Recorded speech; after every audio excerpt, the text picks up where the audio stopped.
Hello, everybody. I'm Erica Lukes, and this is UFO Classified. You can find me here most Friday nights. And as always, I want to thank everybody for getting into chat and being active, being a part of a community that all of us have created, a place where we can talk about unusual things. We can talk about criticisms that we have and hopes for the future.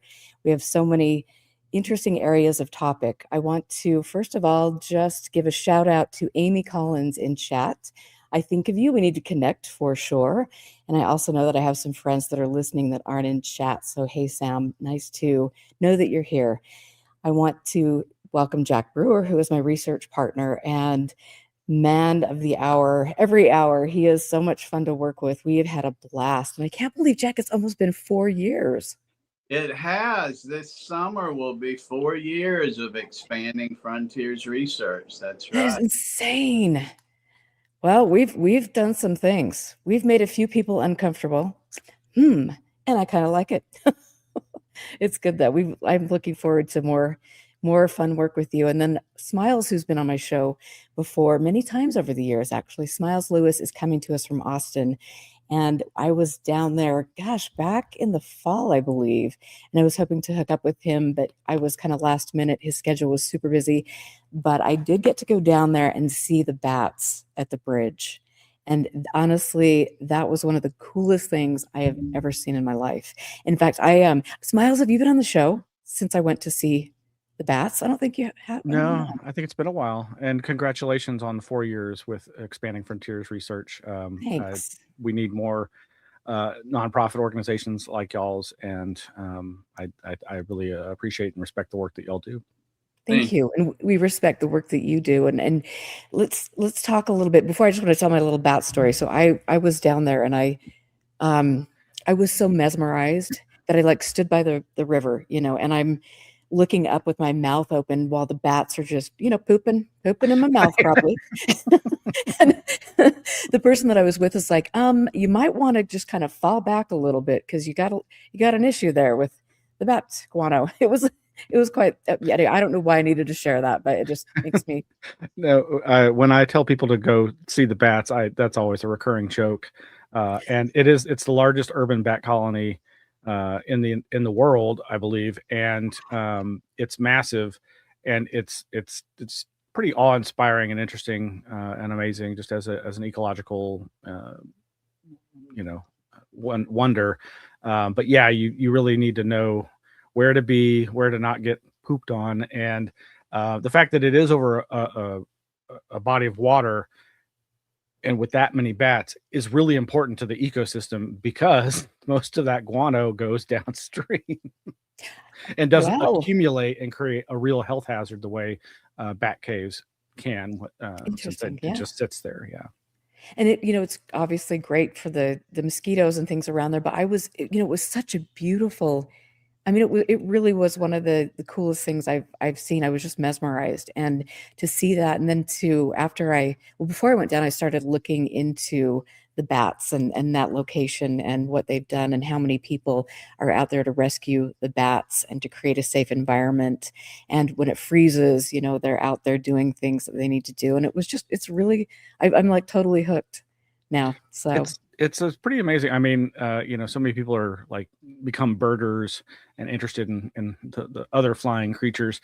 But yeah, bats being so very different and having such a stigma attached to them.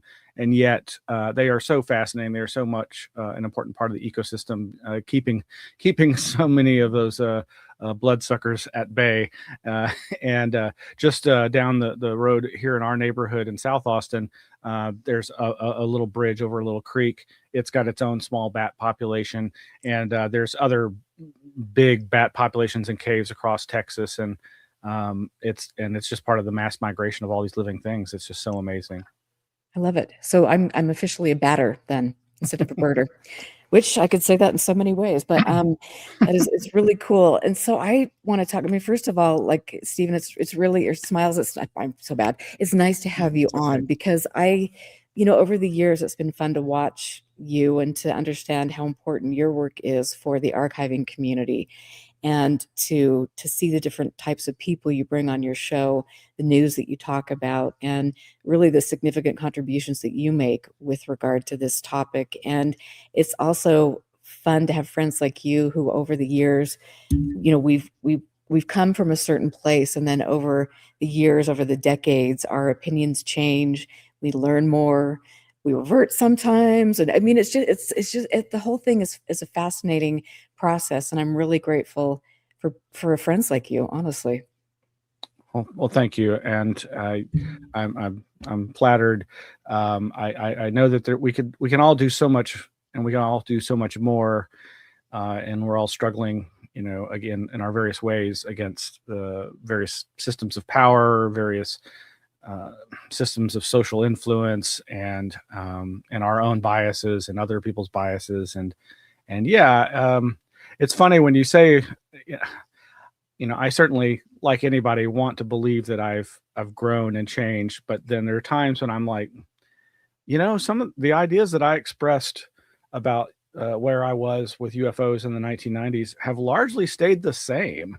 If you know, and you know, challenge me with the call of confirmation bias, but I do feel like there are some things that we established a long time ago, and it's funny because I do see all these new wave of enthusiasts, whether they're, you know, focused on the military post 2017 aspect, or they're the more academic, interested in, you know, religious studies and the influence of beliefs by these phenomena.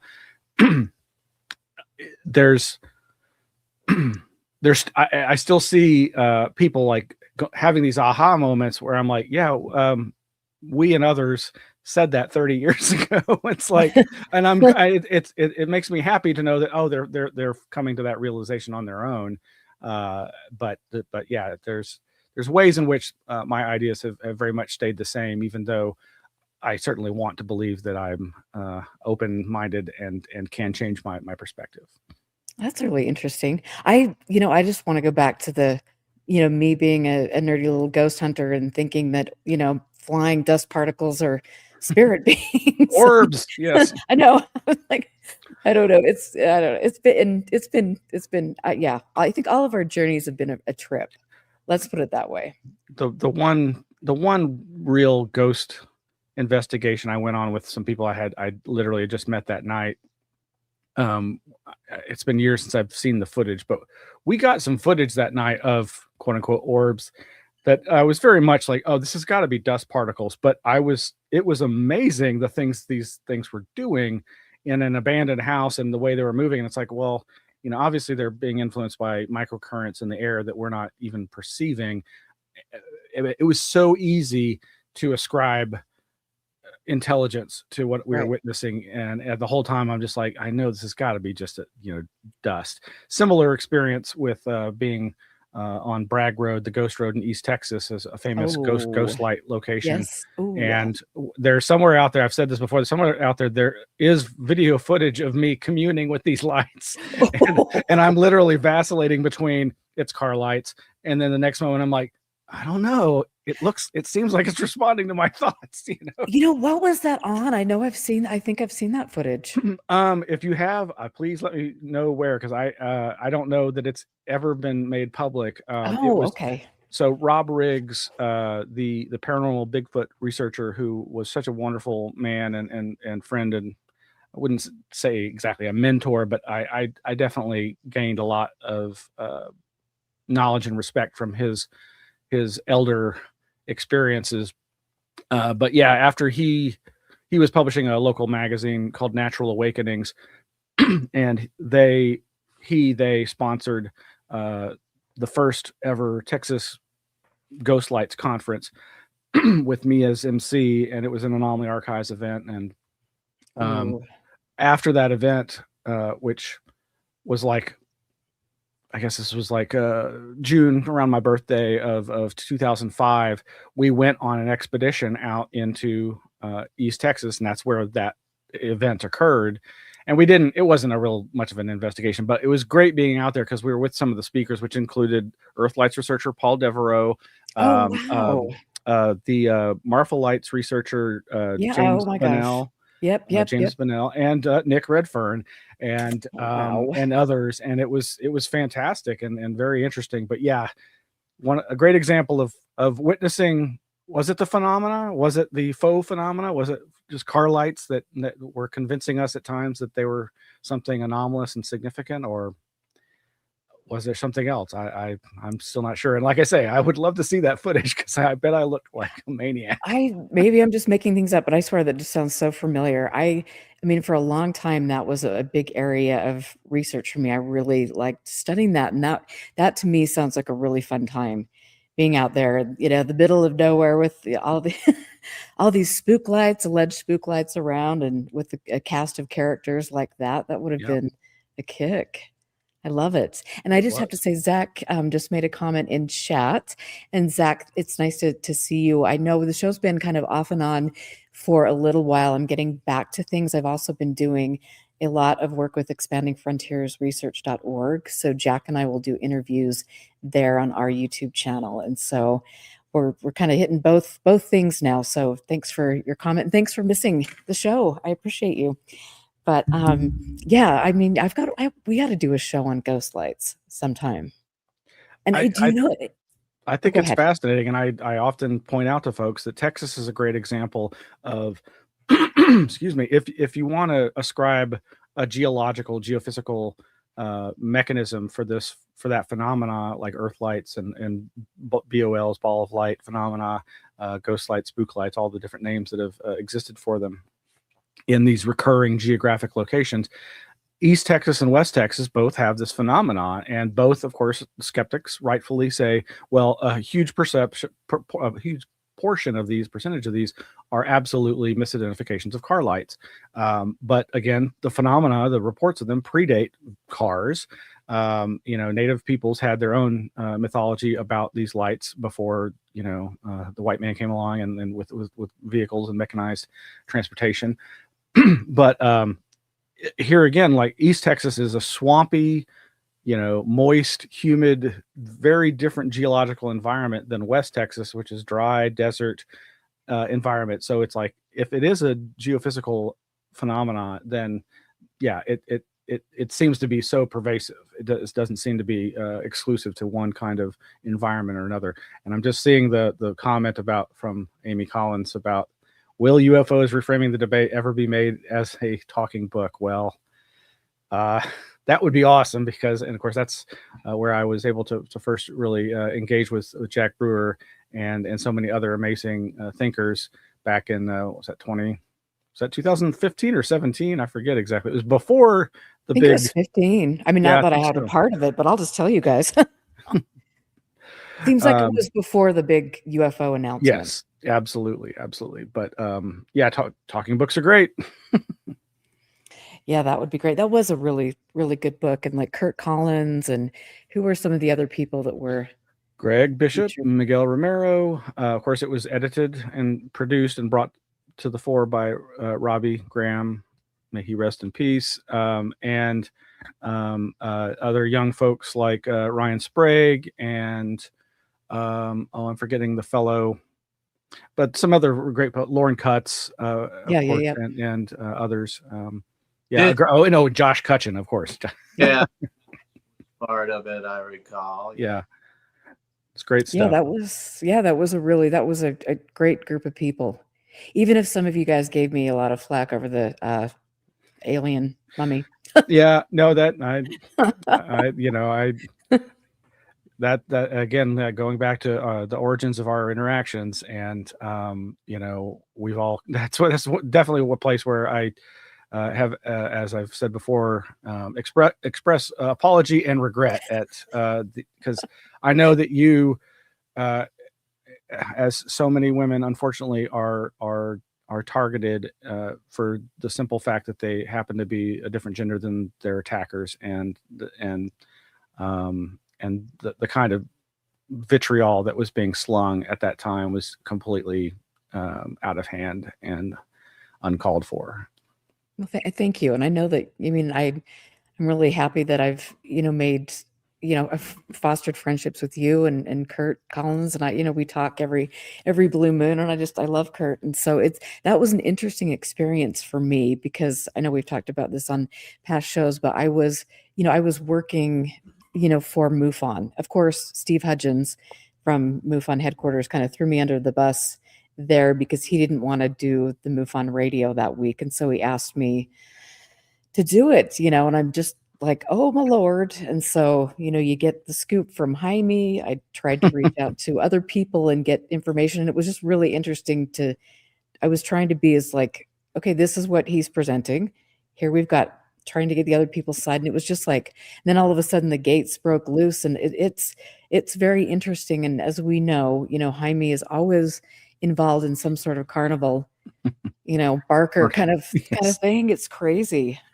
Yeah, still, even after all the scams, after all the to be charitable, questionable judgments, which I think is not even approaching the level of guilt for that man. But yeah, that was an amazing time, and as far as just as a great example of just how insane this field can get, both in terms of the core of belief leading well beyond rational evidence-based reality, and but also, yeah, again, just the way people can how horribly weaponized social media can become against people.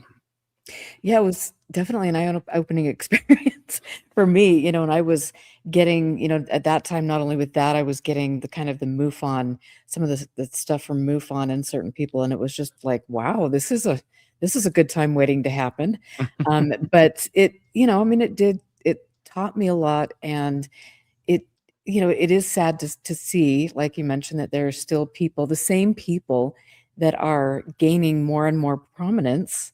And, they've been promoting stuff. I mean, you look at what the Boogosphere, and you just think, I could have gotten that in my grandma's basement. Like, what are we freaking talking about? Yeah, And people think that's real. there's not much out there these days that really catches my attention and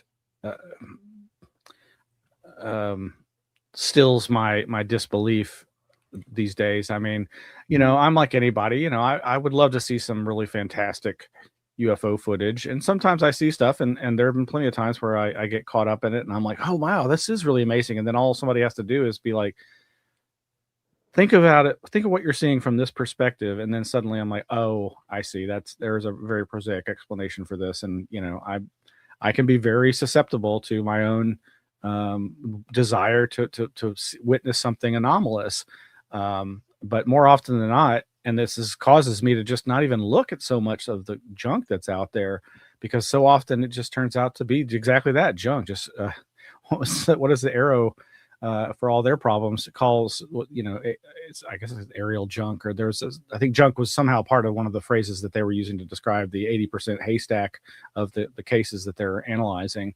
And again, so many of them likely being balloons, and there have been so many cases where it's just like, yeah, that was a Batman balloon. That's one of those silver mylar balloons. That's a birthday balloon. It's like, yes, they can look really weird. There's whole YouTube channels where people get obsessed with that kind of footage, and that's all they record. And it's like, look, it's an amoeba, and it's transforming, and it's like, it's a number 3 mylar balloon shifting, and its reflection. And yes, it looks amazing and weird, but there's a very simple explanation. Well, and it's interesting too, because I'm just thinking about like all the, the different social media sites that have popped up that are run by who knows who or what. And, they're always, talking about, oh, the drones near the military, and are they UFOs? Are they drones? And it's like, are the drone sightings, UFO sightings back east and things? And it's like, I mean, how much of that is put out there by certain people or governments to distract from the fact that, yes, we are really being monitored by drones on a daily basis. Yeah, the drone situation is a very complex one. I mean, I think, when I was trying to report responsibly on it as the East Coast hysteria was happening. You know, I had in the back of my mind is all the literature that I grew up on that, you know, I still think is valuable and has relevance and is the kind of thing that people were citing to suggest, well, sometimes the phenomena imitates our own aircraft, or you know, and again, I do think that there is a mimicry aspect of this phenomena that I'm still completely open to the possibility that if there is an intelligence there, it is doing some kind of mimicry, either on its own conscious decision process, or that it's just like somehow it's like a feedback loop with our own subconscious expectations, or the more prosaic explanation of, no, we are perceiving what our own biased unconscious beliefs are predisposing us to grasp for those straws of what could this weird thing I'm seeing be. And it's like, oh, it's that thing that you've heard about, you know, through all the science fiction and your religion, or your, you know, your enculturation. I think all those things are possible.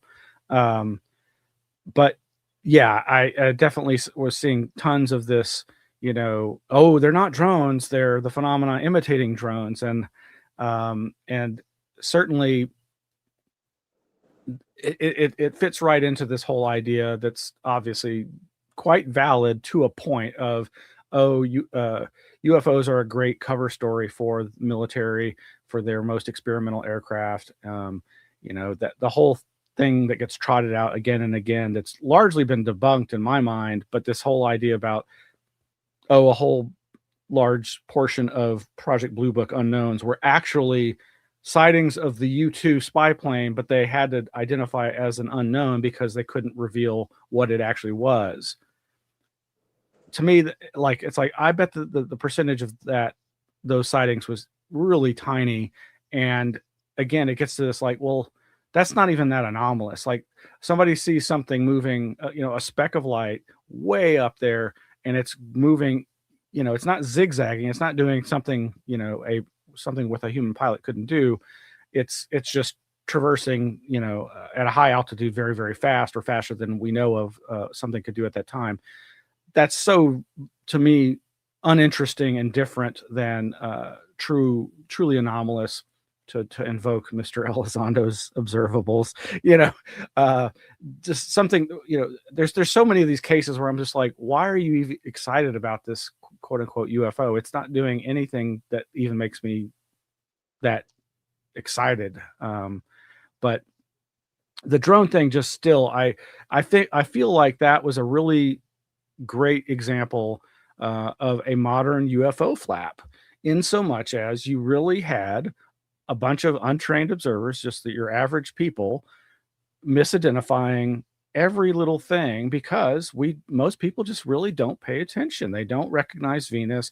There's so many cases where, you know, even skilled pilots can misidentify things in the sky, as much as we might want to, you know, have the whole appeal to authority of, oh, well, these people are trained observers and better observers than the rest of us. But at the same time, we are in an era where drone technology is an incredibly significant thing, and outside the realm of UFOs and weird phenomena, this is a very scary, dangerous, pivotal point in human history, and drones are an amazingly terrifying part of that.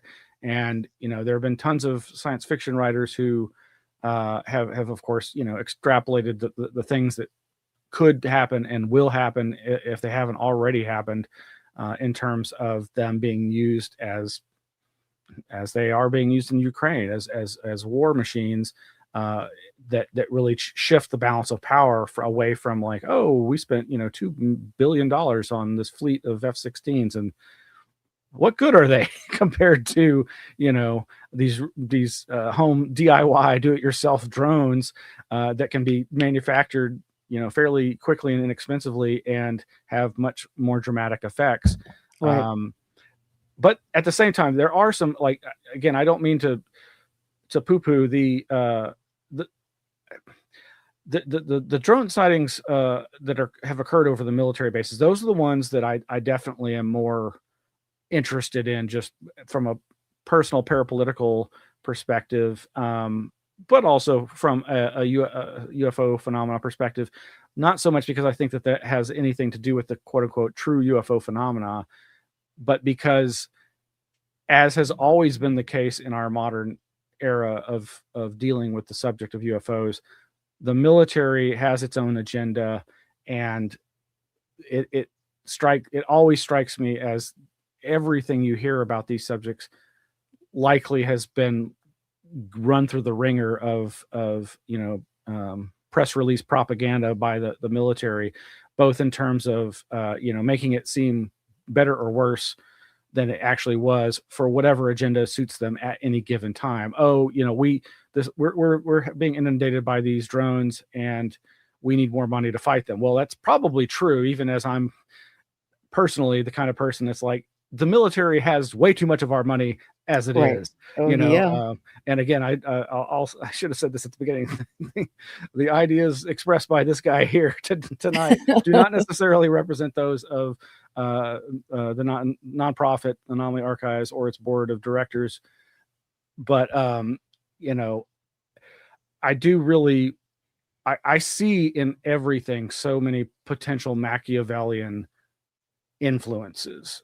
And so, and there again, I know that's something that in EFR in its own way is really focused on, and that is such an important aspect of this, and it's very different than being focused on what are the potential mechanisms of a true UFO phenomenon, whatever its mechanism of manifestation or source, whether it has any kind of consciousness of its own or if it's all just misperception on the part of the witnesses. It is absolutely, and this is why people like Jacques Vallée have always appealed to me, because as much as he's focused on, the nature of the phenomena and its psychic elements, he was one of the few people early on who was like, yes, but you've got to be aware of the potential manipulation of your own beliefs and the beliefs of others by these powers that be, utilizing things like UFOs, religion, and spirituality, and everybody's beliefs about those things. And yeah. Yeah, I mean, it is fascinating to me when that drone flap happened. I thought it was, I interviewed, Jack. Who did I interview? God, I'm so bad.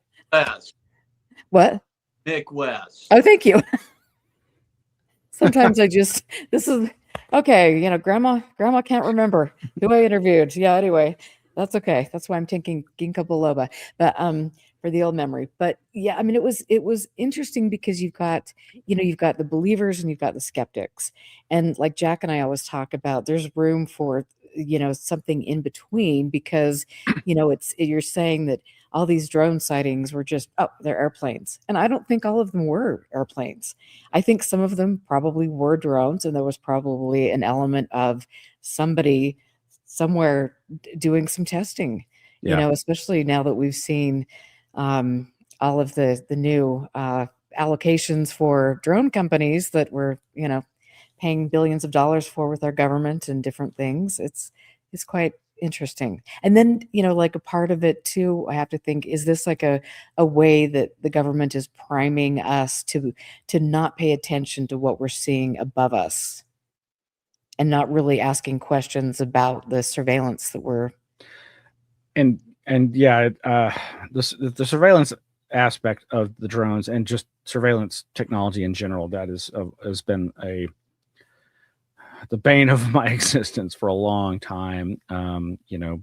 From early on, I remind people that there was a real big pushback pre-September 11, 2001 by various townships around the United States as there was this rise in the putting up of these surveillance cameras and traffic cameras and all this stuff. The people were really starting to go bristle at that and be like, no, this isn't right. But then something happens and they're like, take my liberties, please. And now we're back in the situation where, whether it's these flock cameras, these Right. license plate readers, which are doing much more than license plate reading all around the country. or these drones. I mean, I'm forgetting what the name of it is, but there was, just even 10 years ago, there was some of these most advanced high altitude pilotless vehicles, these drones that could, fly around for much longer. These are basically just unmanned planes. They weren't like the kind of, drone copters that you think of that seem to be so much being utilized in the Ukraine war, and also possibly these current military drone incursions. But yeah, these long-term, basically just planes that have these advanced like a Reaper, optics. like a Reaper drone. Reapers. There's some other ones, but yeah, basically the kind that that can be airborne, and they can also be refueled, and or that they have solar, and they can just stay up there forever, and dare I mention the stealth blimps. But yeah, just these idea of floating surveillance platforms that can have the most advanced cameras. And this is going on such a mass scale. It's like when we first learned about the NSA monitoring all phone calls and using keyword, technology back in the 80s. We're so far beyond that now. And the tech broocracy that has largely pushed all this stuff, that's even more concerning to me on a personal level, for the future of democracy and society and humanity. And I do think I'm, Jack and y'all have, interviewed people and had on people who've done some of that research into kind of trying to pull the curtain back or lift up the rock on some of these things. And, oh, look, there's that guy, there's the probable funding by he who shall not be named, who's so obsessed with the Antichrist, among others, Right. And there are some wild conspiracy theories, speculations about, not just, oh yes, they're funding certain people in the UFO community for some reason, but some of the speculation about the reasons is pretty wild and out there, and entertaining in and of itself, and may or may not be true. It's hard. Okay. Well, you got to tell me a little bit about this, because that would be fascinating. Well, this idea that that some of what the Doge with Musk was a way of sussing out where these black budgets, possibly the black budget money, is going, so that these tech bros can leverage that and find out where these quote unquote legacy programs are, because they want a piece of that action. Right. And this idea that they could somehow they could be fomenting the populace's angst over the legacy programs and all the horrible things that they're alleged to have done. But also from the whole standpoint of, why should these corporations have exclusive rights to this most advanced technology, stifling the potential development and benefit to humanity? And, as much as I think that's true, probably, the idea that, Musk or Thiel or somebody else is going to be the one to wrestle that technology from those people's hands does not fill me with good tidings, No. And I don't know, if there's any legitimacy to that, but we've heard these rumors that Thiel helped fund Age of Disclosure, that Jesse Michaels, one of the most popular UFO podcasters out there, that just came out of nowhere. Well, he didn't come from out of nowhere. He came straight out of working for Peter Thiel, and then suddenly there's all these other, bro podcasters, obviously Joe Rogan being, before all of them, but there's just this whole cadre of young masculine podcasters who suddenly are really interested in UFOs and doing really popular shows. And many of them I watch because I'm fascinated by the people that they have on, and very curious to see what, if any, subtle agendas I can perceive being pushed. None of this amounts to, I can see the plan and here's what they're trying to do. It's not that, of course. I really don't know. But there's enough smoke there for me to be pretty certain that there's fire. It didn't stop me from going and seeing, I didn't I had a friend pay my way to go see Jesse Michaels and is it Chris Ramsey when they launched their live podcast tour. It's called It's Probably Nothing here in Austin. It was a lot of fun. Wow. I mean, it's, like you mentioned, he did come out of nowhere. A lot of people came out of nowhere. And there were people that were, I mean, down on their luck, actors that were plucked out of, the folds and, given a little bit of money and asked to join specific, groups of podcasters and things like that. And I think we've seen that politically and in the UFO community. And, you do wonder when you see people like Sean Ryan or, Joe Rogan, and it's like they're going through the same cast of characters. It's the Lazar, it's the, the Age of Disclosure tour and all of these things. And they are promoting, that some of the, well, I mean, they're promoting some pretty, I think in my opinion, it's pretty dangerous ideas, very subtly. You can throw in the UFO conspiracy, and now we've got the missing scientists, which is, interesting in and of itself. I'll have to get your opinion on that. But I think people do need to make sure that they're stepping back and looking to see when you've got, the UFO Jesuses of the world and people like that that are coming out, and they're all promoting the same message, with a slightly different version. It's, there is probably something behind that. And it's a well-funded machine. Yeah. I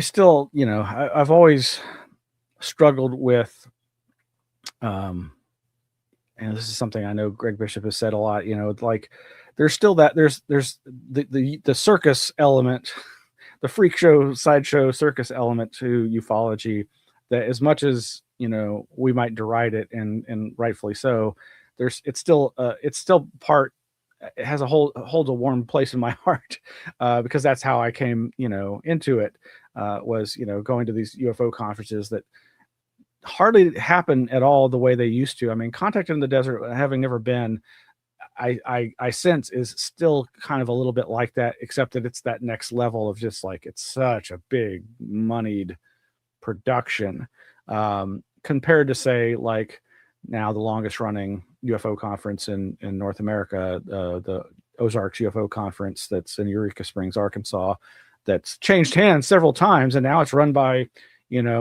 I think the family business from a famous contactee, whereas its origins were from a UFO news clipping service guy, Lucius Farish, and yet it's even though I've only ever been to one of those, and it was many years ago, from what I gather and what I see as far as the presenters, it still has that flavor of like old school UFO conferences, in the vendor room and just a lot of the same old faces that you've seen at these conferences for decades. I guess obviously you want to talk about that flavor that you're sensing. How do you characterize what is the thing that worries you most? I mean, I think I know because I've seen you talk about it, but I mean, I think there are quite a few things that worry me. I think, the UFOs are a gateway drug. And, just like the new age community, we've seen, I mean, all sorts of, moms for banning books. I mean, they're all kind of groups of people that get together, and then they can be, they can coerce people. They find targets, and then they, fund those targets. And it's a really interesting thing to see. And I feel like in the UFO community, when you've got so many people that are vulnerable, that, can be easily swayed. And you've seen over the years, the type of influence over the decades, the type of influence extremists can have in promoting their agenda. And it can lead down a, it's a dark hole. And for the life of me, I cannot understand how people are like willingly going along with the fact that the blonde-haired, blue-eyed, benevolent space beings are here to save the planet, and they're not putting two and two together. I mean, it's just, I guess it's not mind boggling, because we look at the state of our country right now, and it's like, how do people go down these rabbit holes? But I think we've taken it. This could be such a fun, empowering subject. And then you get all of these people involved, whether they're delusional, just grifting, whether they've got nefarious, ideas for things and are trying to run some defense for some extremist politics. I don't know, but it's concerning. How about you? All of those things. Yeah, Okay. I mean, really, I don't know. It's easy to suspect, and there may be very good evidence for this, that there are a higher percentage of people with borderline personality issues, mental health issues in the UFO field. I know obviously a lot of skeptics and debunkers would assert that unequivocally. I think, but at the very least, one has to approach any community, any movement as likely having the same percentage as the general population, which is high enough as it is. Whether it's a high a certain percentage, 20% of the population might be highly suggestible, in terms of like quote unquote hypnosis or just suggestibility in general. And I think we've obviously seen how easily we can all become siloed by, subscribing to the echo chambers that reinforce what we already believe and what we want to believe. And we can try to believe that we are open-minded and having rational discernment, but you always need to be careful and check yourself. Yeah, there is such a long history of nefarious influencers. Again, whether they're just lone nuts who attract a cult following, or whether they're part of possibly some alphabet agency, MK Ultra sub program that got out of control, or some corporation that's like has somebody that looked at like, oh well, actually MK Ultra had some great successes and we can learn from this, and he's using it as part of just their business model these days. And so much of the internet and the surveillance state and social media all are based on these very things, and everything we've seen from what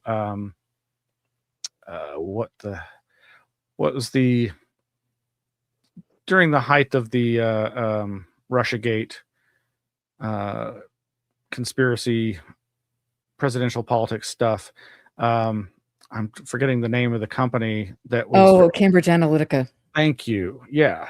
That just being such a powerful example of how all that data that we feed the beast can be used against us. And, we all just give it so willingly, and it's all just out there now. It's like, it's such a far cry from what I was saying earlier about the NSA monitoring phone calls and, being able to get a sense of where people's minds are at, from the keywords and what's being discussed. It's just so far beyond that.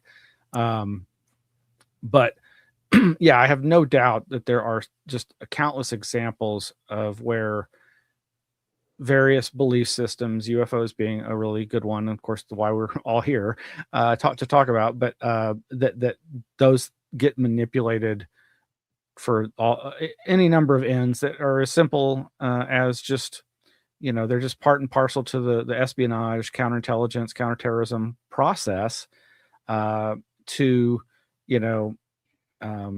actual psychological warfare campaigns that I think often are employed to move a populace in a certain direction psychologically, to either get people afraid of something. I mean, I think I don't remember which book it was in, but it may have been 1979's Messengers of Deception by Jacques Vallée, where he made some kind of off comment about just, I mean, think about, again, the fact that we don't know why the president, this current administration, bought aliens.gov. You've got the entire UFO community thinking it's going to be to reveal the truth, to have disclosure day, a la Spielberg's next big film. Oh my Lord, help me. or is it obviously could totally just be connected to the current administration's radical militarized demonization of foreign populations in this country. Right. And again, I say is I'm pretty sure it was in one of Vallee's earliest books where he made some kind of offhand comment about how, just the whole way we use in our everyday language the word alien can so easily be used as a subtle lever in psychological warfare terms on the people of Yes. the planet. And I mean, I know, I mean, obviously for decades, many of us snickered thinking about the phrase illegal alien because we're UFO people and we're thinking, oh yeah, why isn't the FBI or the Homeland Security dealing with these little gray guys, but that's it's so far beyond that. And I do think that there are some good new lights exploring those possibilities, and I'm that's why I've been glad to see, the new powered couple, Emily and Tanner, tackling those sorts of things, and to just, I guess, steer it in the direction, because I've mentioned Emily. She did such a great long form. I guess she did it in short bits and then put it all together. But her thing on Alternative 3 has really been going through my mind lately because of the missing scientists meme. It so has the potential, I think, to just fit like a lock and a key in a lock, to revive the whole Alternative 3, April Fool's Day joke that the BBC program did back in whatever it was, late 70s, early 80s. I forget exactly. Because it amounts to what we still are hearing about, and all these immigration policies are affecting this quote unquote brain drain, where scientists from other countries that we've had so many scientists and researchers come to the United States because we were open to working together, and it supported capitalism in its freest form to have everybody helping each other, and it does potentially create the engine for new innovations and so forth. But then now we've had like whole facilities of Chinese researchers shipped out of the country and treated inhumanely, just like the other immigrants are being treated.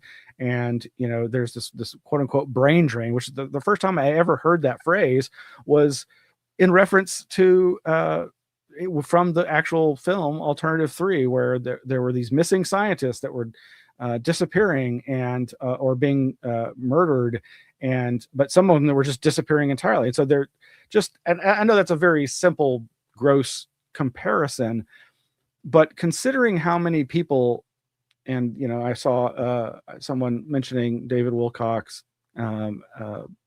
terrible situation, but he and so many of these other people were reviving the most wackiest of the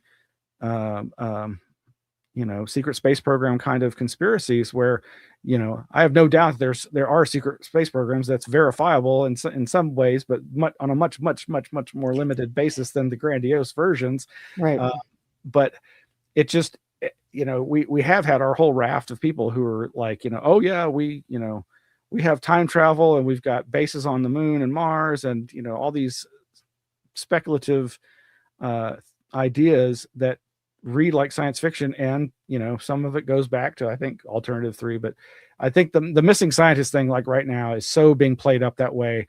But I do worry that it could just as easily be, like we're saying about all these memes and themes and tropes of within the UFO mythology, could be utilized by the powers that be, the current administration. I mean, it would be so in their best interest to pin the missing and murdered on China, Iran, or Russia. It would be very much in their interest to do so right now. And I'm not saying that it couldn't be, but I'm also not sure that there really is anything actually that anomalous happening here, as far as like, some of my most some of the researchers I respect the most are very down to earth about the fact that, like, there's an average of 13 people that go missing every day in national parks in the United States. And so is it that strange that some of them are going to happen to be people from, these programs? Yeah, you need a larger sample in anything to know how unusual something is. That's right. That's right. But then we do know that, countries, I'm sure, including this country, I mean, they do operate by, Killing scientists. yes, Yeah. yes. I No. mean, that's I forget. It may have been News Nation. Not that I think of them as a good news source, but they were interviewing. I think it was them that were interviewing. I think a former CIA guy who I don't know enough about to say whether he normally speculates like this, but I mean, he was saying what I already am aware of as far as, like, yes, the United States and Israel have very much been murdering scientists for the last several decades. John Karaku. I'm going to just slaughter his name, but yeah, I think he's been around. He's got dark hair and glasses. And, some of this has been above board and acknowledged, and others, it's just pretty much assumed, just like it's been pretty much acknowledged and assumed that Israel has its own nuclear arsenal, despite everybody's, we don't talk about that. They don't have an arsenal. But it is still, I mean, it has been a wild ride watching the spread of the meme of the missing scientists, starting, I guess, really with Neil McCasland. I mean, even our Anomaly Archives .org website, I saw a significant spike in traffic a week or so ago, and before I even dug into what pages they were going after, I had a suspicion, and sure enough, it was people looking at I can't remember her name, but the young lady from, was it Rocket City, who allegedly committed suicide a few years ago, who was supposedly part of some commercial anti-gravity research group, and who had would give speeches and was trying to run this business. Eskridge, I think their last name Eskridge. I think something like that. Yeah. But yeah, and sure enough, I was like, oh yes, she's been added to the list. Though that's taking it back to, like, I think 2023 as opposed to 2024 and 2025 and 2026. And some of these cases are very, very strange. But I mean, aren't disappearances normally strange? Right. But and it has nothing to do with UFO technology. I mean, well, I mean, in my opinion. I think I agree. The only person I'm aware of besides Eskridge who literally had a known public interest of some sort in UFO stuff was, of course, McCasland, because of just what we know from the WikiLeaks. But that's all we know. Like until DeLong comes out and is able to provide, McCasland and I, here's a transcript of our email conversation where he all the consulting that he did to the Stars Academy, allegedly, apparently. Other than that, but all these people did seem to have some connection to, yes, the North American military industrial aviation astronautics complex. And I think the fact that two of the people may have had some connection to detecting near Earth objects, a la, potential meteor or asteroid strikes that would be, and then the connection to that, and the connection to UFOs there being, of course, the wild claims of Greer's lady, Carol Rosin, and her claims about the false flag weapons in space, right, as told to her by Nazi rocket scientist von Braun. Thank you. We're gonna play this game all night. I got you.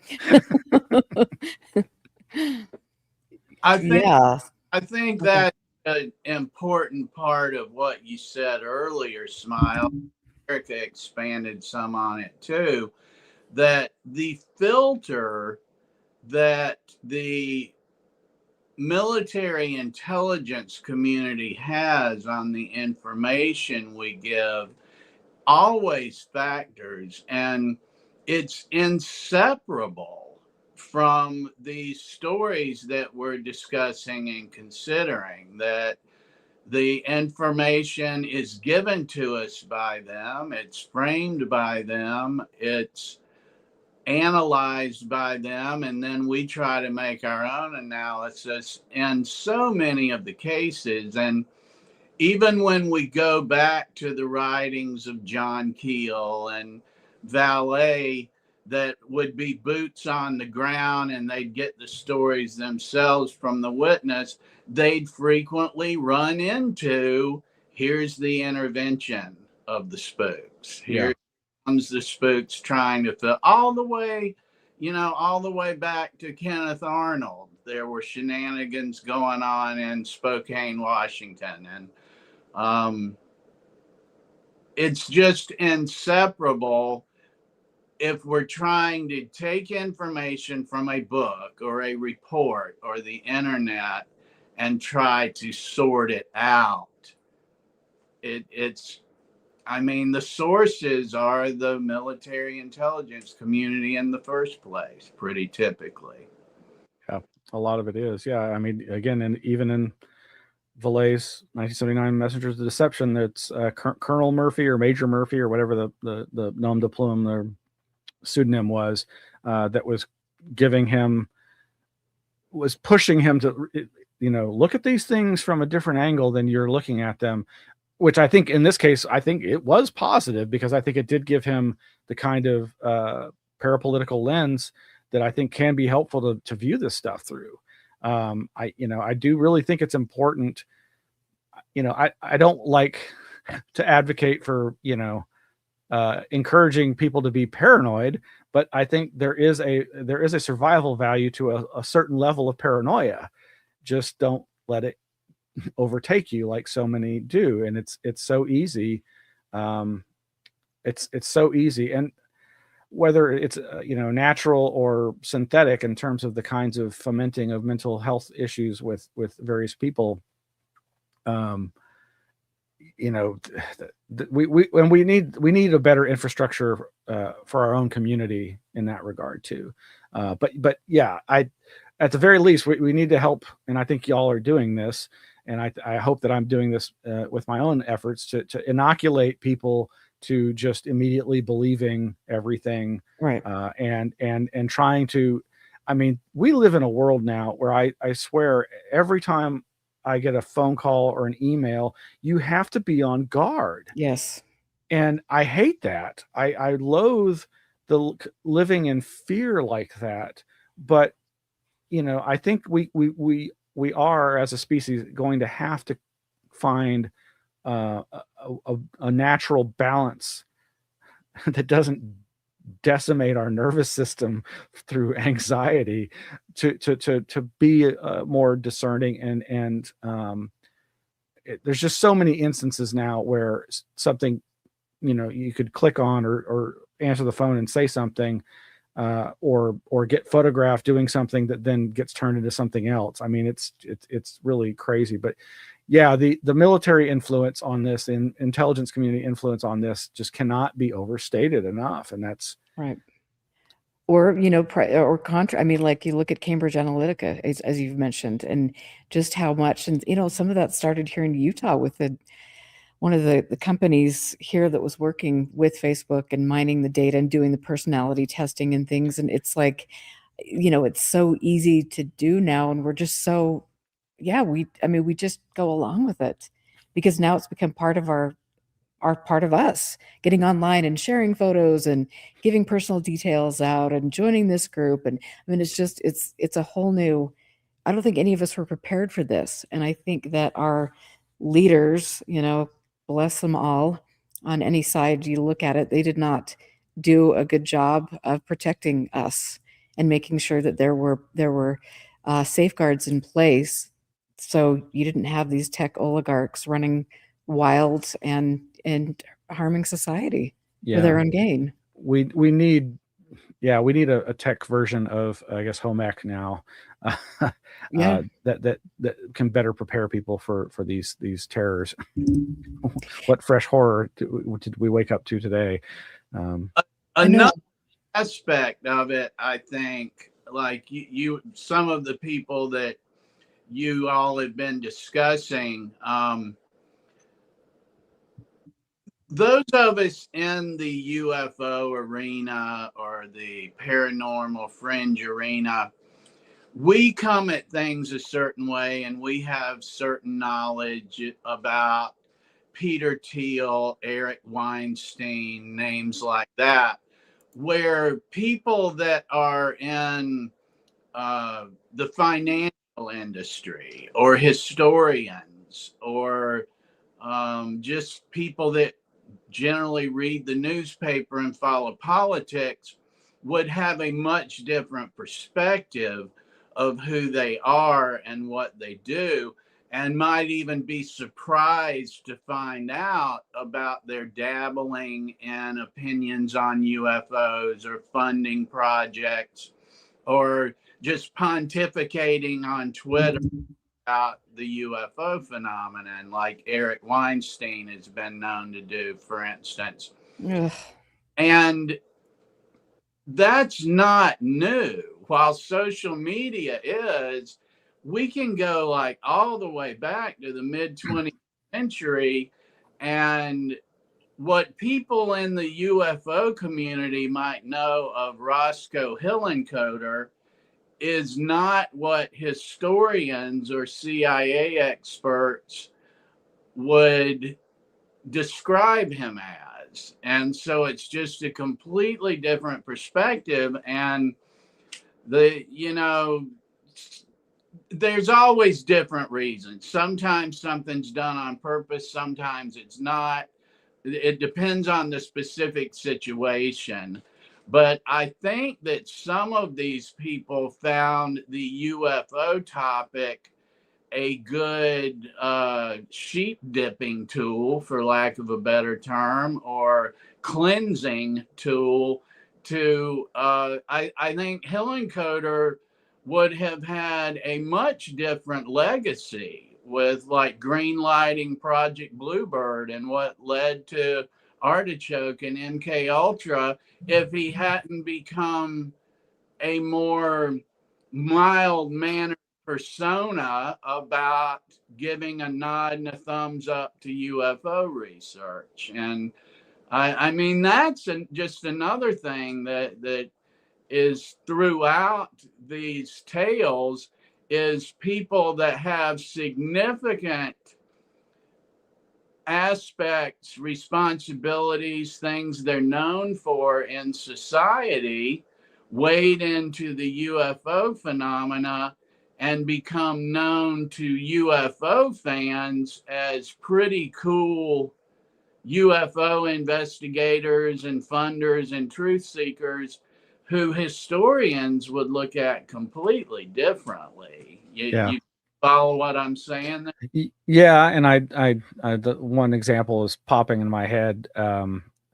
Colonel Corso, is somebody who obviously has, dare I say, a cult following, in so much as a lot of people became enamored with him because of his adding to this mythos of reverse engineering technology and the legacy programs and that sort of thing. And then, when actual historical background documents come out, I think it was through Greenwald and the Black Vault, that really painted him in a very different light, in a very non-flattering light, in terms of some of the way he was perceived by his peers and the things that he did. I mean, this is very much in line with what you're just describing and the work that you've done to expose those very kinds of things. I think that's a very important point. Just to add another perspective to that, it's even stranger though when you read, like in Jacques' journals, his diaries, where he's meeting Corso and describing his feelings about him. And I obviously I'm a huge fanboy and lover of Jacques, warts and all, but I think there's fewer warts on him than most in the field. And I'm sure that's a point of contention amongst some of us. But I more often than not, I think he not to say that he's a perfect judge of character, but in his journals, you can see him wrestle with his own uncertainties about people, even some of his closest friends, when he can tell they are flip-flopping in the things they're telling him in ways that are very disconcerting and confusing to him. And just another example, I've always been a fan of Hal Puthoff because I came to know about him because of his research into zero-point energy, but particularly because of his connection to the remote viewing program at Stanford, which, of course, when I first was aware of it, I was totally unaware of the secret part of that, which, of course, it also turns out Vallée knew about, was a part of, eventually was revealed. But, again, I know there's all kinds of opinions about Hal and whether he's somebody to be trusted or a reliable, narrator, or just another grifter. But he's, again, somebody who's been longtime friends with Jacques Vallée. And yet, when I learned that he had been employing and maybe still employs Richard Doty, what the F? That's the kind of thing I'm just like, now, wait a minute. I can forgive a lot. I can, kind of be like, well, I don't know. What are you going to do? But that, I can't see a rational explanation for that. Yeah, you at least need an explanation. Not that you would accept it without question, but you just wonder what's the ostensible explanation here. Yeah.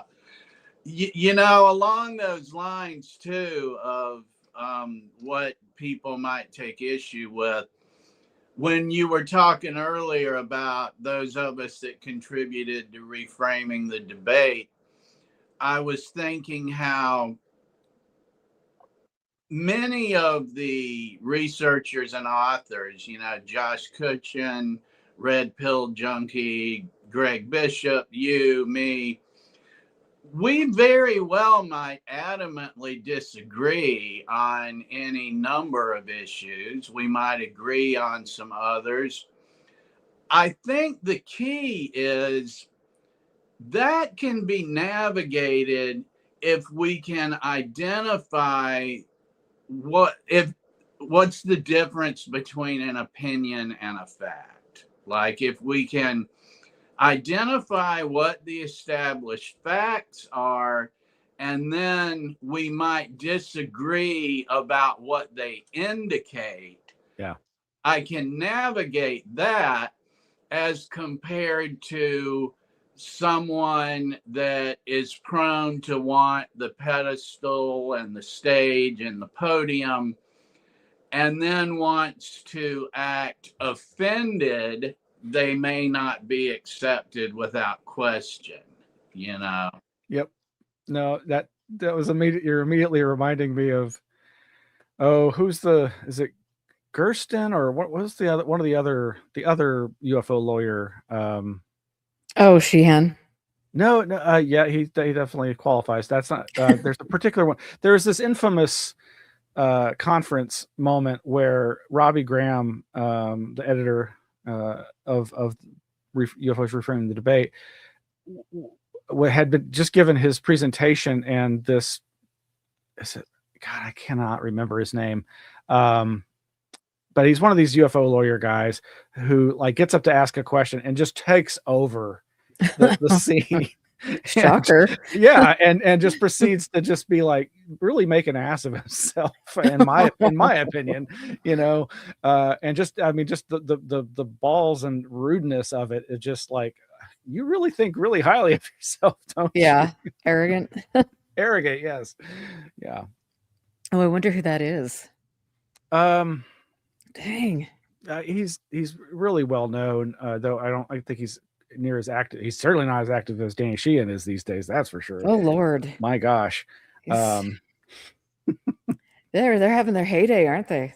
It's just Yeah, it's pretty wild to see. I mean, people could accuse me of being jealous, and certainly there's a little bit of that of just like, oh, seeing people have the success and be, at the forefront. Not that I am not like what Jack is just describing. I don't want to be at all these events. I don't want to be I've been doing some kind of UFO news roundup, anomalous news roundup on a weekly basis for most of my life, but it's not like I have a huge following, so it's clearly not because I'm just loving the adulation. I'm just like, well, I'm interested in this, and I just feel compelled to do it. But yeah, there's certainly we all know that there are personalities out there that are seemingly more interested in their image and all that. But Yes, Well- they are working it for sure. You guys alluded to the recent tragedy, the suicide apparently of David Wilcock. And in that context, Smiles, you had wondered what percentage of people in the UFO community may have various personality disorders or some type of struggle with mental health issues. And when you were talking about that, I was thinking another aspect of that factors. It doesn't even have to be a high percentage of the people interested in it, or the people that might even venture to a conference, or those of us that might even take our hobby online and start writing a blog or being guests on a podcast. Another significant factor is the percentage of people that are the loudest that have mental health challenges or do not practice the best mental health hygiene, might be a way to put it. Well, and I just want to say, Jack, really quickly, I didn't mean to roll my eyes there, but I mean, it is interesting. And I want to just go back to David Wilcox and his tragic, his, what happened to him, his suicide, and just say that, first of all, my heart, my heart goes out to his friends and family. And this was really, he was so young, and it really is tragic, even though I did not agree with where he was coming from. It's still a loss, and it still does highlight, the mental health issues. But not only that, it also shows you how many people were willing to jump on the bandwagon that it was a hit job. And I think that really is a disservice to everyone when that kind of stuff happens. So anyway, yeah, thanks for letting me just interject there, Jack. Sure. It's partisan UFO / politics. Absolutely. And it's a reminder that people that clamor to say outrageous things on cable television typically have some challenges that they might be better off addressing than figuring out how to say outrageous things to audiences, yeah, and as I've said many times recently, the larger those people's audiences are, the more responsibility they have to rein in their own rhetoric and be more careful about what they say and how they say it. And like you're saying, when we can try to find those things that we can agree on as facts versus obvious speculation or just wild-eyed mania. And yeah, I completely agree with you. Of course, I think we're all in agreement that it is a tragedy when somebody takes their own life, even if it's somebody who we have diametrically opposed views from. Just today, as I was posting, the latest news links, which included news about Wilcock, I was like, where's that 1-800 suicide hotline number? Right. Because this is something I learned.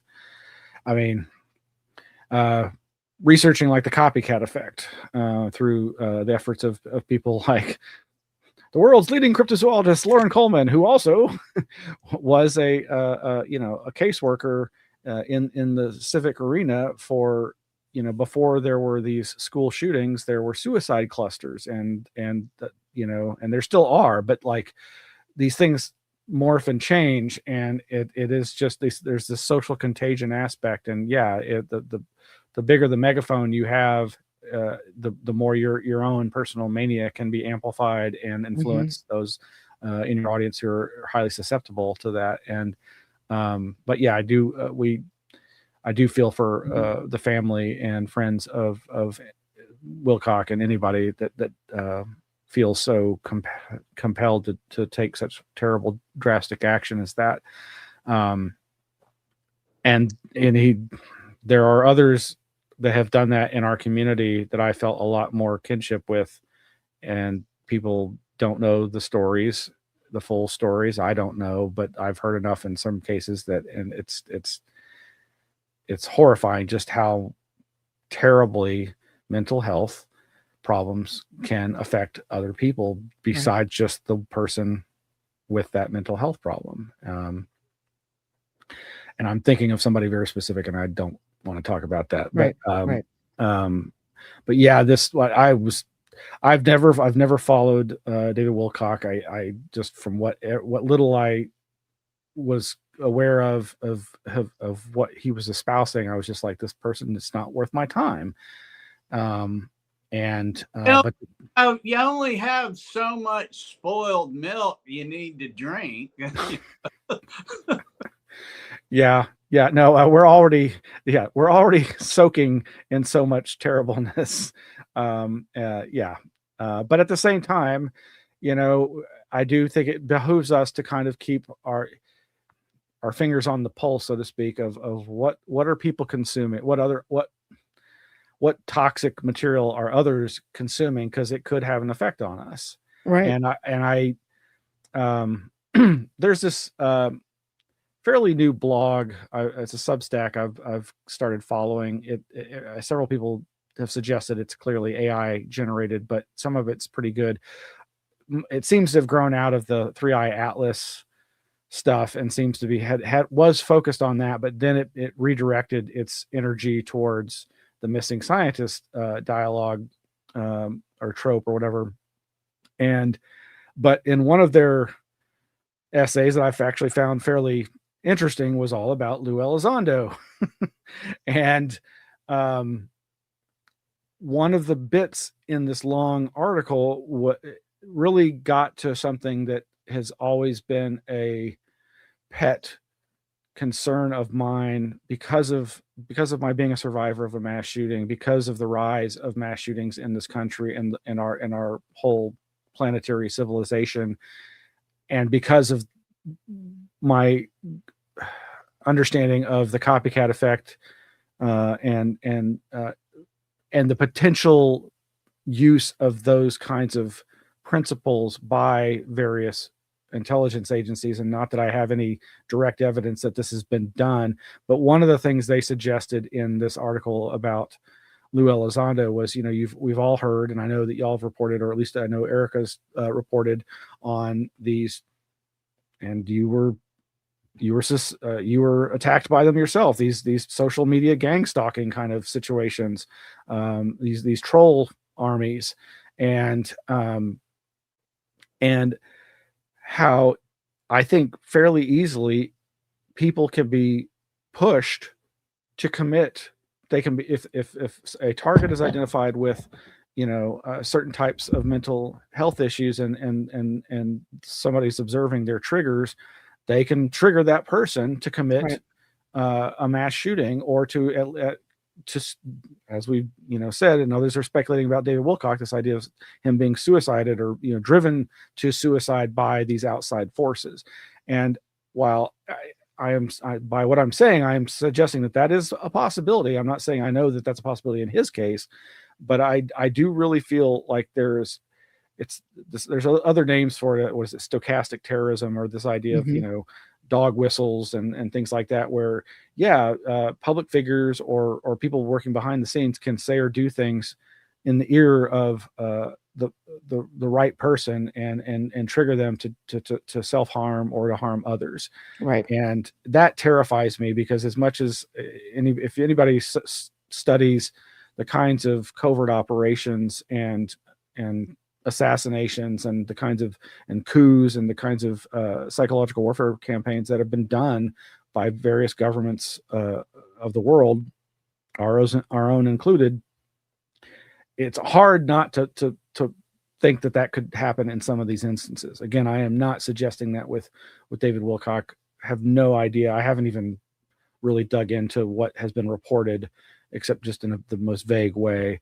But that's some really dark stuff that No, but it's important stuff though. And I think, to me, that's so important. And I still kind of see people that aren't really grasping what's going on and the way that we have been manipulated or surveilled, or the way that, these nefarious groups or foreign adversaries or our government, whoever, are using that, after they've mined our personality, and do we belong to the NRA, or do we, where do we worship, and all of these things. And even with the gaming community, I mean, there's so many places people can get siloed into, and then they can be easily manipulated, bullied, shamed, and can do harmful, self-harm. And it's a very pervasive thing.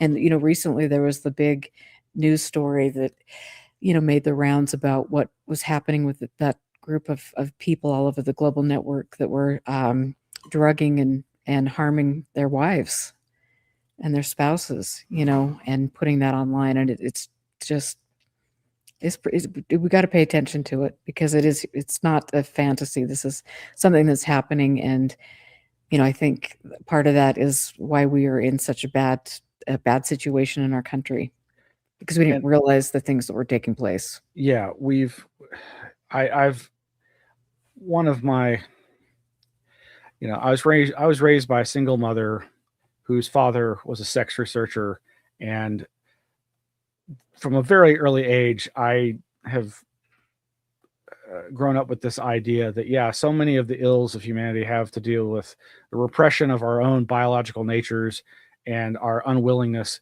to confront our shadow and to deal with those elements of ourselves and our inner workings, and to rid our society of the results of all that repression. And there's just so much negativity in human society that's created, whether it's sexual abuse of children or sexual abuse of women, or just so many different things that I think stem from, again, often religious beliefs, spiritual beliefs, beliefs about myths of reality that I certainly don't. I'm not out to make it so that people can't have their spiritual beliefs, but when we as a whole just seem so unwilling to grapple with these dark issues, it just we end up where we are now, where there's just so much systematized abuse and misconduct that it's hard to imagine that we're going to get back to the love and light that the New Age movement's supposed to all be about. Yeah, not. Yeah, so waiting for those aliens. Hey, Ken, nice to see you. And Bill, yeah, it is really hard to I mean, and every day, like everybody I talk to, I mean, we all have that level of trauma from dealing with the constant abuse that everybody is dealing with in a collective, sense. I mean, the whole world is being traumatized right now. Yeah. And by a handful of psychopaths, and it's insane, and it makes me sad. And I don't know. Where do we go? How are we going to get back to a normal place? I don't know. But the one thing I will say about being in this really, really dark time is it has allowed us to see behind that. The veil has become much thinner, and now we can see it. It's right there. And I think if anything, that will be a good thing once we can move past this, together in a unified way. Yeah, there's a lot of healing that's going to have to be done ahead of us, and right now within us. And I'm starting with myself because that's where we can each do the most good, at least for ourselves and the people that we touch, the people whose lives we're intertwined with. So, and honestly, I for me, as much as this can immediately be twisted to a paranoid right-wing conspiracy theory, I've always seen the UFO as such a potential force for positivity in terms of, you can use it as a jumping off point for investigating through science the nature of the reality and the world around us. And, it can be a teaching mechanism for, just as some people think that the phenomenon itself is a teaching mechanism for humanity, it can serve as a teaching mechanism for ourselves to better learn how to engage with those mysteries of the universe that are all around us, the beauty in nature that and all those things that we don't understand, but that make us curious about why things are the way they are. But at the same time, if it, taking the extraterrestrial hypothesis as a possibility, which it is, even though it's not my preferred probable explanation for the true UFO phenomena, we really need to prepare for that potentiality. I mean, one would think that given, again, the vastness of the universe, that it's too big and nobody can get here problem aside, I think it seems inevitable that we would come into contact, and at the very least, by trying to think about that, we can perhaps also find a way to engage more productively with the alien life that's with us on this planet that has become so endangered by our actions and the actions of our ancestors, and the actions that we take just by existing now. We're doing such terrible things to the planet. So if we can use that whole, again, I know there's the other side of this of uniting all of humanity against, not necessarily against, but to engage with some other non-human intelligence, then I think that can be a good thing. Right. We just need to make sure that Elon Musk isn't the one making first contact, or Right. Jeremy Corbell, It's Let that sleeping dog lie. Yeah. Oh, yeah. No, that is really interesting. And I think, it is like you're mentioning it, we all we have to find the positive in this, because there are a lot of really wonderful things, a lot of friends that I've made, a lot of, areas of exploration, like you're mentioning, where I've enriched myself, and I've learned a lot more about, the world, and so many fun things, the universe. And I love that aspect of it. And I really hope that, since we have created this community, inside the community, where we are looking at things logically, and we're trying to support each other, and we're trying to empower each other. I think I think, the powers that be do not want us empowered, because we unite and we think outside the box, and we understand our own power. And they don't necessarily like that. And I just think it's important to remember all of those great things, like you mentioned. Yeah, the community building aspect that you refer to there, yeah, so much that. As much as I have met my share of curmudgeons and wackadoos or whatever, and I'm sure I have come across as both of those things to others at times, but it is the people that we meet along the way that make these things so important, and make life worth living. The people I've met at UFO conferences, at other weird conferences, and through these interests always amaze me. and the stories we hear about other people's experiences as part of that networking are just amazing. We just recently, with the Anomaly Archives, we're tabling at a local inaugural paranormal event called Strange and Extraordinary Fest, and in just 2 days, this coming Sunday, we're going to be tabling at an event that happens every 2 years called the Austin Archives Bazaar, and it's technically not a paranormal conference. It's a bazaar filled with archives of all Wow. types from around the state of Texas. And so, there might be a quilt archive, there might be a brew pub archive, there might be just a regular, like, oh, this is the archive for such and such county, and there's over 200 counties in Texas. Oh, cool. And then we're the weird ones there. Good. and they love us, and we love being there. And there's some weird archives out there.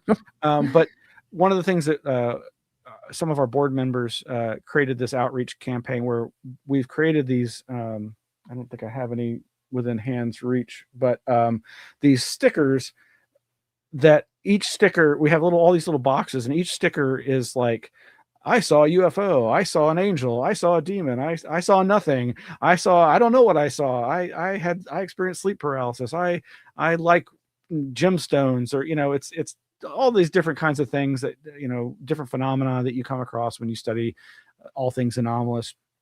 And it's a way for us to engage with the people that come up to the table, and basically we say, well, you can have a free sticker if you share your story with us.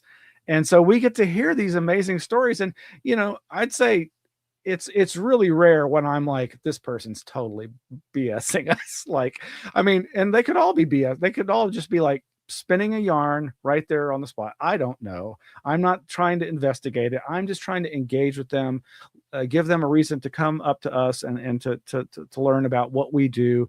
We always get such great responses, and they get a little free sticker, and it's really cool.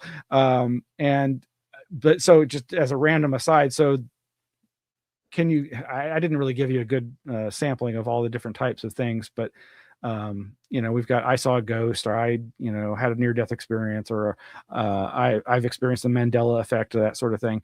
The one sticker that we've actually run out of, we need to get reprinted. That's the most common thing that we've had people tell us, which is not, and this is not that surprising, all things considered, but it makes me wonder if there is a predisposition with this experience among people interested in the paranormal: sleep paralysis.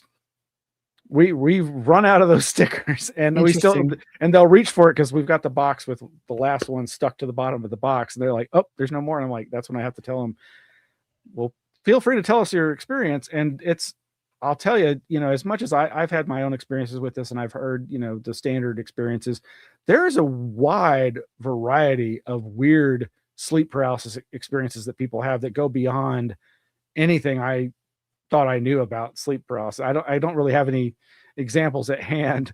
Oh, but dang it. But we've heard some very interesting stories just in general.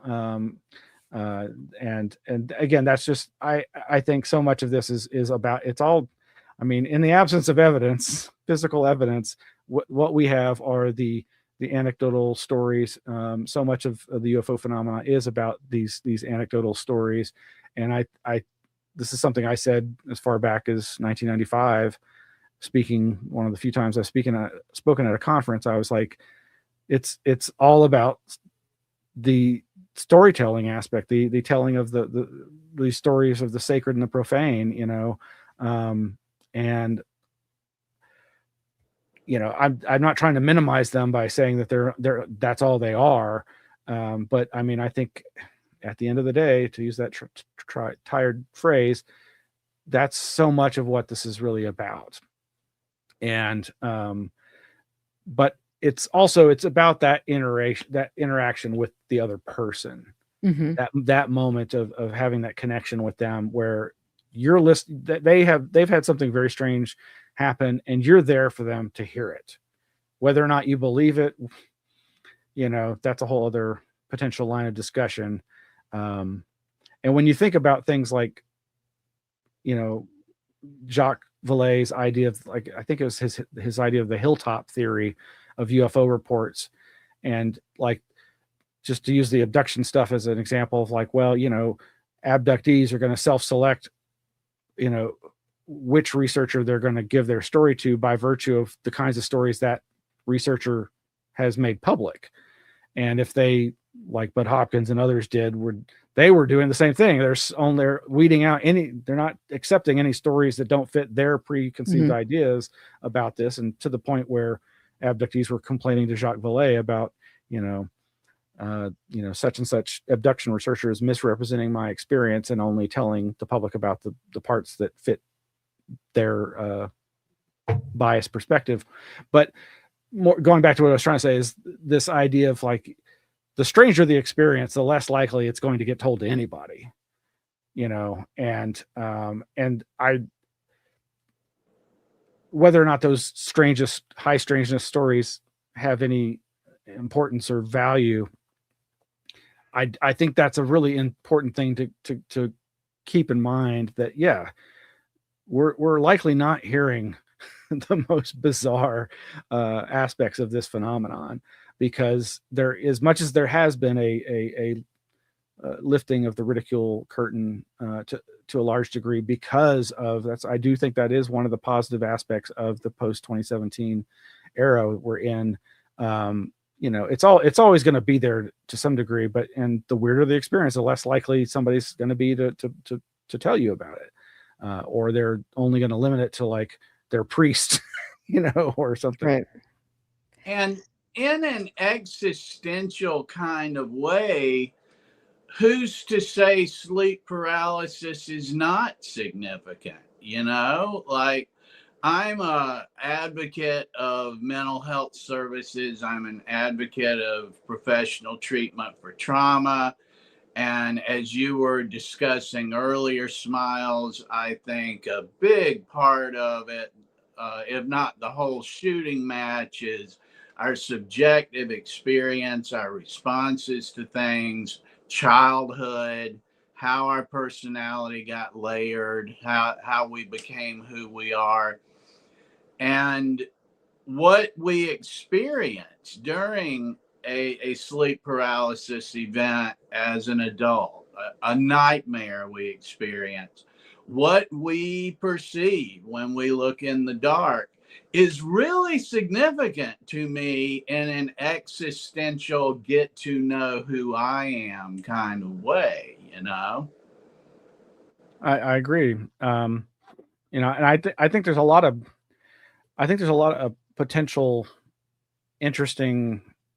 There's a lot of potential in things like sleep paralysis and anything having to do with altered states of consciousness, like sleeping and dreaming, that I think bear great potential import in relevance to the UFO phenomenon, even if it turns out that it's just, as is already considered, that it is just some kind of, natural experience, and yes, is a reflection of our own enculturated ideas. As I've tried to express before, I entertain a real multi-threaded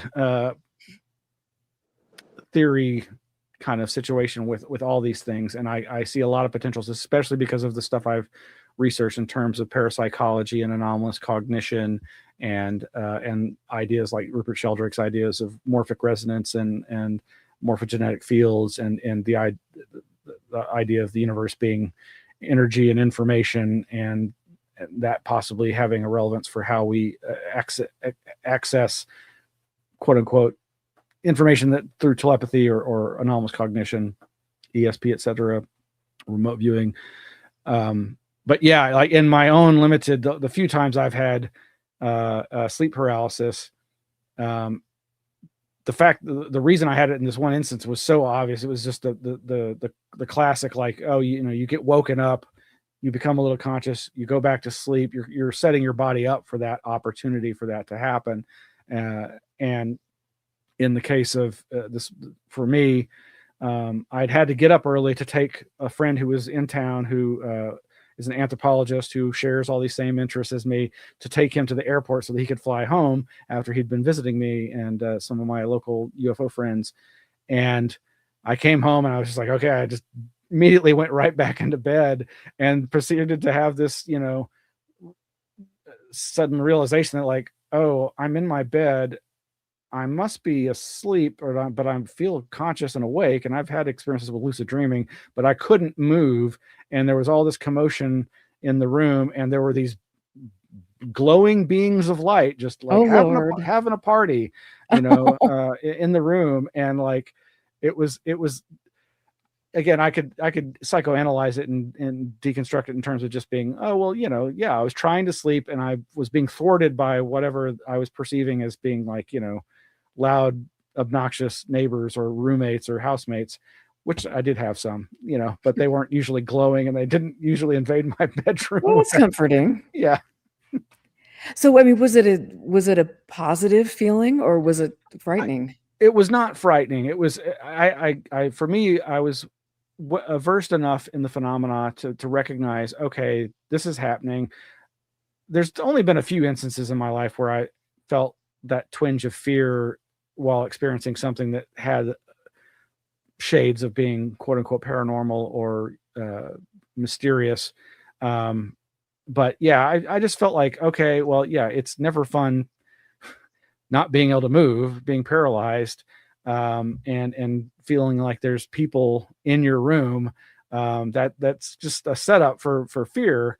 But again, because I was well versed enough in it, I just was kind of like trying to like observe and try to remember, because I was like, oh wow, I'm finally having one of these experiences, and I could see why somebody might think, oh, like was it what's the rich guy, was it Joseph Firmage?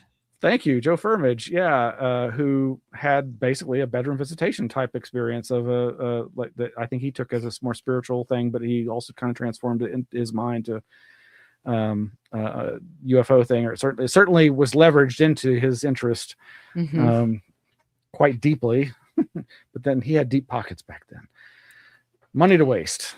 Yes, yeah, I mean that. Yeah, it's a sad. He was such he had such a bright future. He It's very did. sad. Yeah. But I've had different instances of sleep paralysis, and I can tell you, I found nothing pleasant about them. And when I was over in, oh my gosh, I think I was in Korea, and I was over there with the choir, and I had gotten food poisoning, and I was laying down in the office, No. and I just started to hear like these, like a didgeridoo, like it was so weird, and then I couldn't move, and it was just very, that was pretty trippy. But some of the other experiences I've had have been really like, there is something ugly in the corner and it's coming to get you, and it's just like, oh my god. But I mean, that it's like you're conscious enough to be able to realize that, okay, this is what's happening, like you say. But it was just, how do I get out of this? And you try to move your limbs, and you can't do that, and that is pretty disconcerting. But yeah. And so I'd be taking that sticker from your booth too. Yeah. We're gotta get that restocked. Yeah, I've heard the thing with sleep paralysis that I think I haven't experienced, but I know that obviously you could be laying in a position, or the covers could be covering your face or mouth in such a way that you're having trouble breathing, or just that sensation of claustrophobia. That alone, I think, would be enough to switch me into a fear-based experience of that. And I had a girlfriend who experienced it one time while I was in bed with her, and later it was so frustrating because she was just like, I was just trying to do anything I could, wiggle a toe, eke out a little sound, just do anything to get your attention, to wake me, so that you could, shake me. Cause I was right there and I was awake, but I had no idea that she was going through it. And it's just like, that's that's an interesting aspect of it. How about you, Jack? Oh, sorry, go ahead. No. Smiles, didn't mean to cut you off. That must have been. it was bad for her. I mean, I felt guilty, for not having been able to do anything, but I didn't know. And I didn't, up until that point, I don't think I'd ever known that she had even been having bouts of it. Oh, geez. So she had recurring episodes then of that. Did you talk about having similar experiences, or were they different each time? She never described like any kind of paranormal or not, unnatural aspects. It was just that like I can't move, and depending upon her position in the bed, it might be made worse by how she was laying. But yeah, Interesting. a long time ago. Yeah, You were about to say, Jack. I had what I suppose might be categorized as a sleep paralysis experience once, and I was pretty well read in UFOs at that point in my life.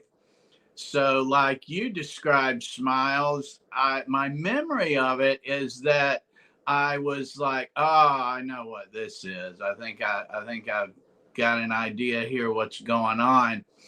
But at first, I thought something odd was happening. I had laid down on a couch in a home office, and it was nighttime, probably the middle of the night, and I was sleeping there, and I perceived that I was paralyzed and that objects in the room were flying around in circles, like might be the case if there was really strong wind or a tornado or something.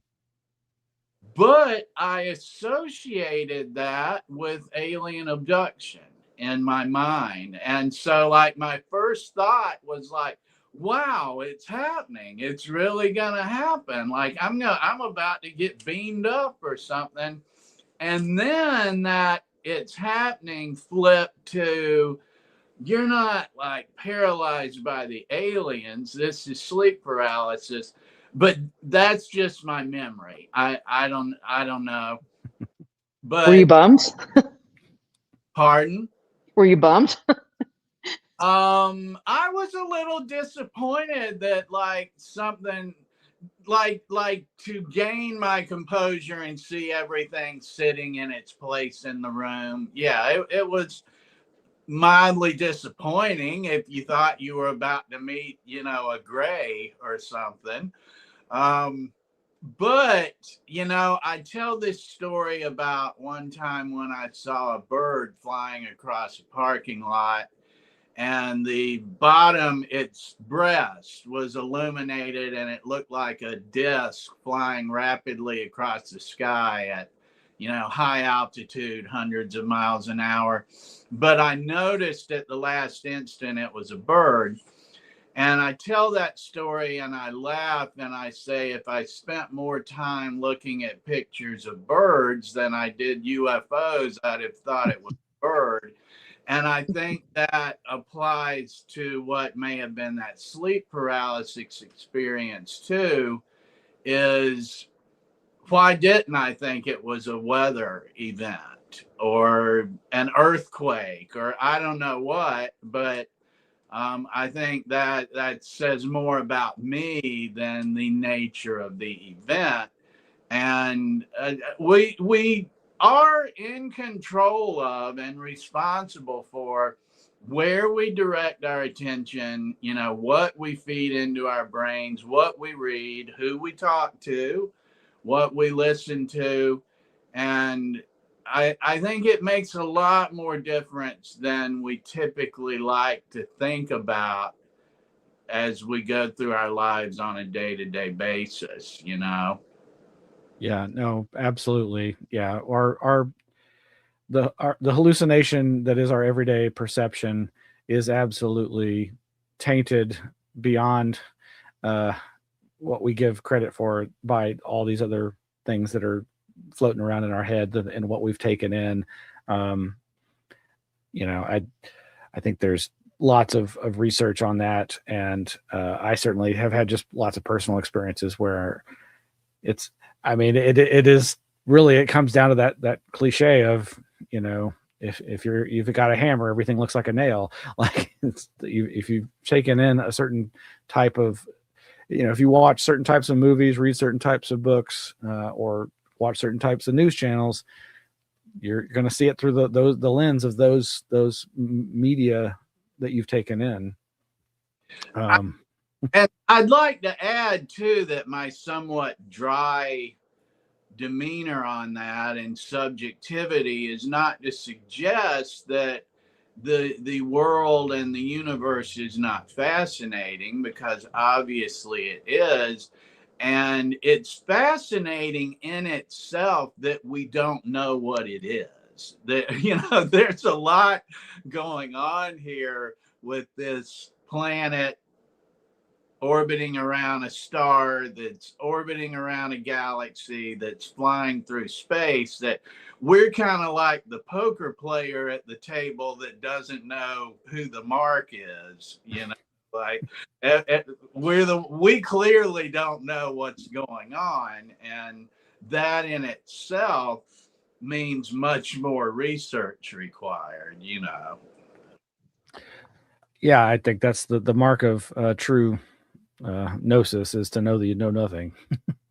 that's yeah, I said it in the reframing the debate book, you know, like if somebody tells you that they know, that they know, then you know you know they don't.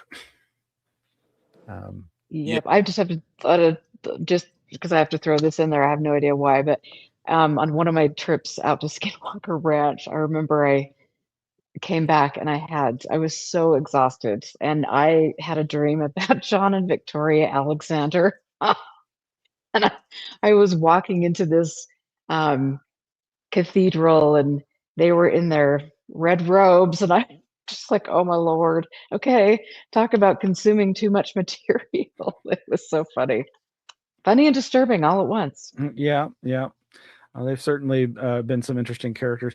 I've been pleasantly surprised. I just at how much John Alexander posts about his contempt for the current administration.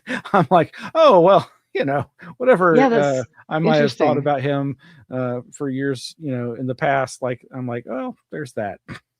Yeah, there is that. And speaking of, I just want to say, because I know, Smiles, that you've noticed I've been kind of talking with Paul Smith, and so in a Oh couple yeah. weeks he'll be on the show. Oh, And fantastic. so yeah, I'm excited. I haven't talked to him for maybe 3 years.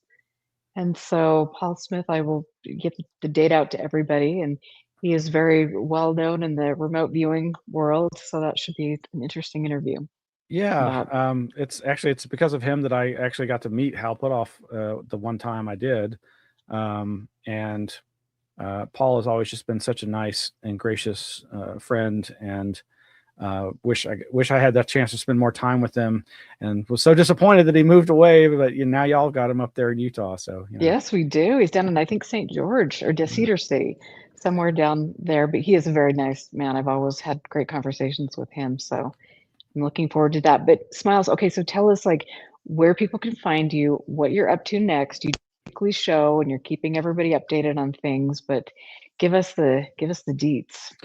Well, before I do that, just be sure to grill Paul on that recent, I guess I don't know if it was, I guess it was late last year or early this year, revelation about his involvement with OSAP, doing remote viewing for the OSAP program. Good point. So anyway, yeah, folks can find information about me personally at my website, smileslewis.com.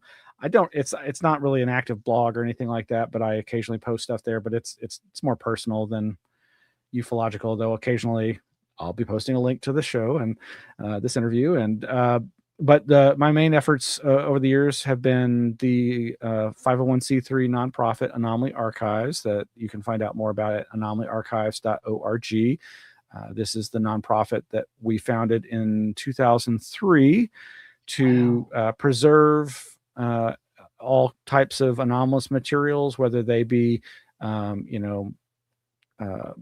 public, popular literature on the subjects of UFOs or cryptozoology or ancient civilizations or the Bermuda Triangle or parapsychology or ghost hunting, the whole gamut of anomalous phenomena, all the kinds of things that we grew up having a curiosity about and reading books about back when books were a thing. And so, but also preserving the non-popular literature, the academic tomes, and the actual academic research on these types of things, whether it be scientists or amateur citizen scientists, or just experiencers documenting their experiences, their witness testimony. We've got a lot of personal materials of certain local abductees that were, I think it was mentioned in the chat, Carla Turner. I should clarify, we do not have the archives of Carla Turner. I wish we did. I will say, I was gonna. Does Nick still have them? Nick Redfern.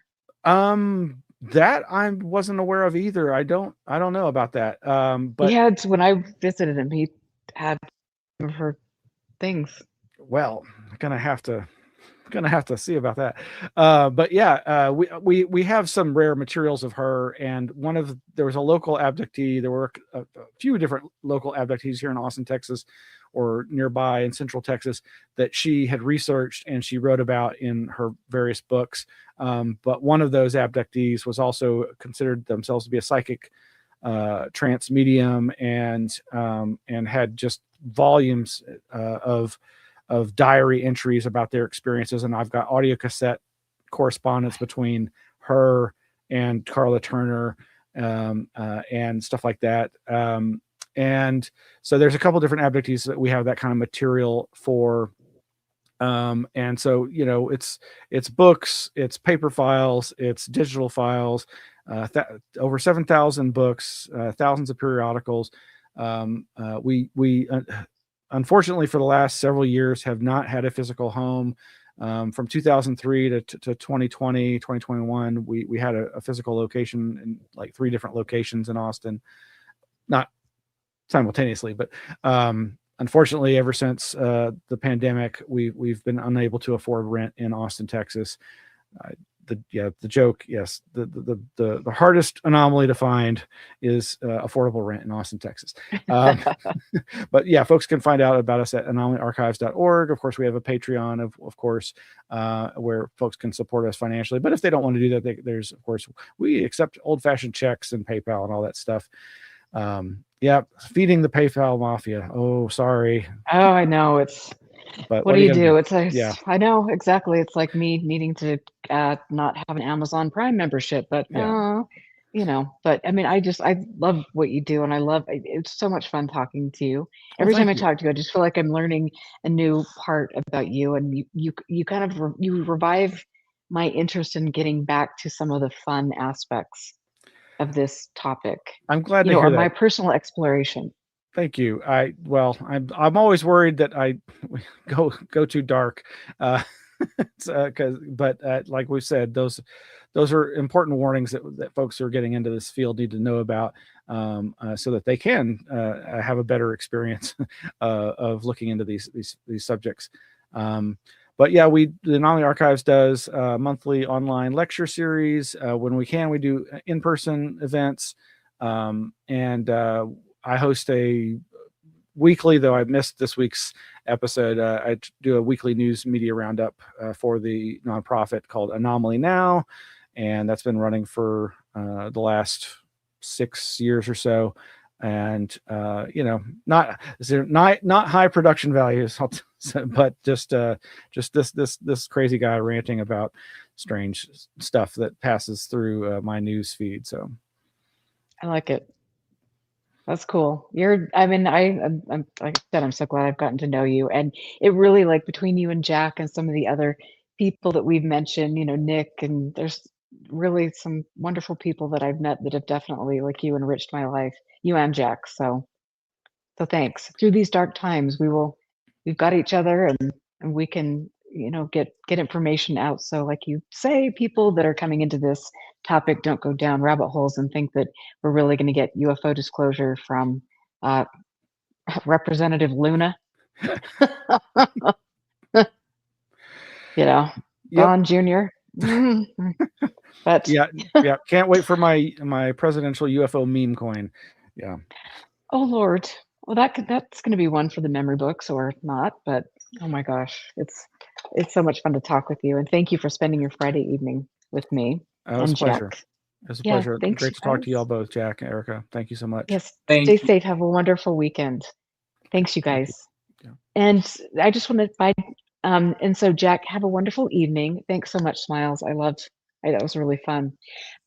Make sure you check out expandingfrontiersresearch.org to look at the work. Jack has got another blog that we've been doing records requests, and we're getting more information out about the Storm Area 51 event. So check it out. And Jack, I hope you have a wonderful weekend. I'm sure I'll be talking to you. Thank Okay, thanks, you guys. Take it easy, stay safe, and I will see you guys, I think, in a couple weeks with Paul Smith. Take care.